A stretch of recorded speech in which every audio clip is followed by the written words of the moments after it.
wa subhanallahi bukratan wa asila. La ilaha illallah wallahu akbar. Allahu akbar walillahil hamd. Alhamdulillahi ahmaduhu subhanahu wa ta'ala ala ni'amihil ghidab. Ashkuruhu ala ihsanihil midrar. Wa ashhadu an la ilaha illallah wahdahu la syarika lah. Wa ashhadu anna sayyidana Muhammadan abduhu wa rasuluhu an-nabiyyul mukhtar.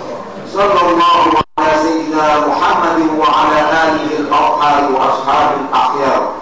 Wa sallama tasliman katsira. Ayyuhan nasu taqullaha rabbal alamin. Wattaqwa wasiyatullahi lil awwalina wal akhirin. Wa syiarul mu'minina wa izarul muttaqin.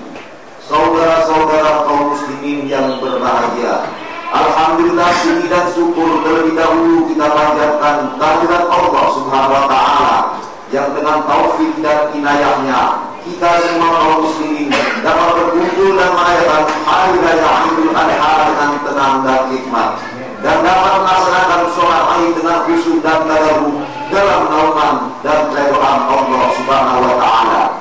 Idul Adha dinamakan juga Idul Kurban karena sejak fajar menyingsing di pagi hari ini sampai terbenam matahari pada tanggal 13 Zulhijjah nanti atau yang disebut hari Tasyrik, selama 4 hari berturut-turut itu kita berada dalam suasana Idul Adha, hari raya yang terbesar dalam Islam, hari raya yang menggambarkan betapa besar agungnya umat Islam yang telah bertakwa kepada Allah Subhanahu wa taala. Dari peristiwa sejarah kita telah mengetahui akan peristiwa penting dalam arti dan makna Idul Adha, di mana Nabi Ibrahim alaihissalam telah memberikan pengorbanan yang besar dan mengagumkan dengan penyembelihan atas putranya Nabi Ismail alaihissalam demi pengabdiannya yang besar kepada Allah Subhanahu wa taala. Dan Allah Subhanahu wa taala telah membalas pengabdian itu dengan menukar Nabi Ismail alaihissalam dengan seekor kambing kibas.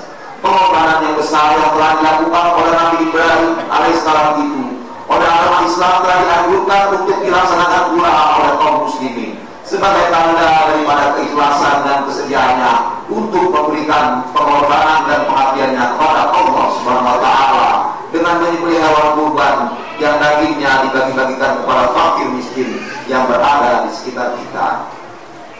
Penyembelihan hewan kurban itu merupakan standar ukuran buat masing-masing kita sampai seberapa besar keimanan, ketakwaan, keikhlasan serta kesediaan kita untuk berkorban demi untuk pengabdian kita kepada Allah Subhanahu wa taala.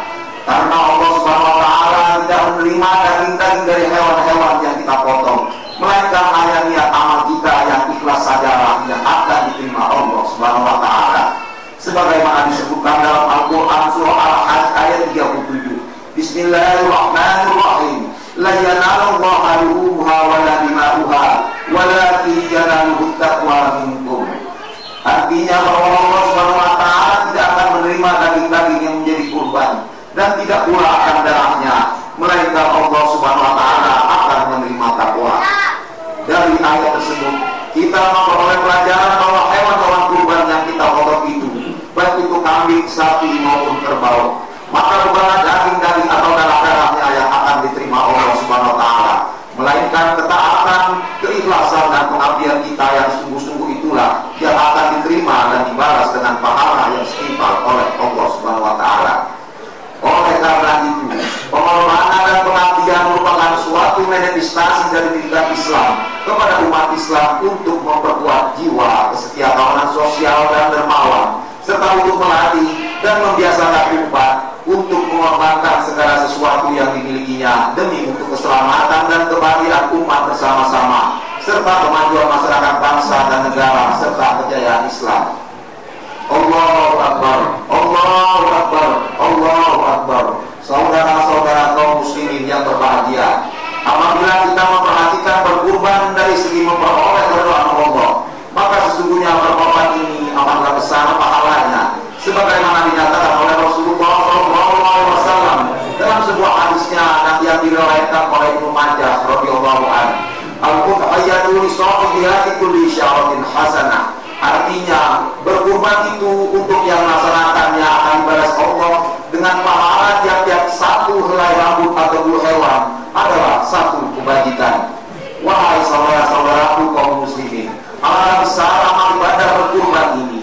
Gunakanlah kesempatan ini sebaik-baiknya. Hidup ini pasti akan mati. Harta kekayaan pasti akan kita tinggalkan seluruhnya.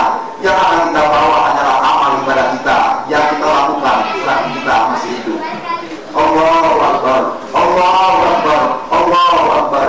Saudara-saudara kaum muslimin yang berbahagia, hari ini begitu usai melakukan sholat ini, tidak hanya hari tasrik tanggal 11, 12, dan 13 Zulhijjah, umat Islam yang mampu diperintahkan untuk berkorban dengan memotong hewan kurban yang dagingnya dibagikan kepada fakir miskin dan mereka yang membutuhkan.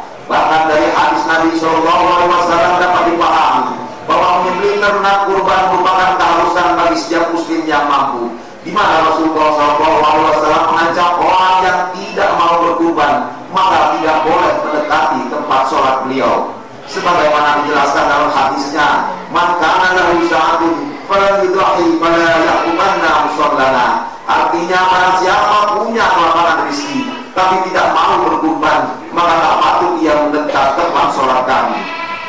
Ajaran tentang kurban telah disyariatkan kepada berbagai bangsa di segala zaman, meski dengan bentuk yang berbeda-beda, seperti dinyatakan dalam Al-Quran surah Al-Hajj ayat 34. Walikullin ummatin ja'alna mansakan liyadhkuru ismallahi 'ala ma razaqahum min bahimatil an'am. Artinya, dan bagi tiap-tiap umat telah kami syariatkan penyembelihan kurban supaya mereka menyebut nama Allah terhadap binatang ternak yang telah direzekikan Allah kepada mereka.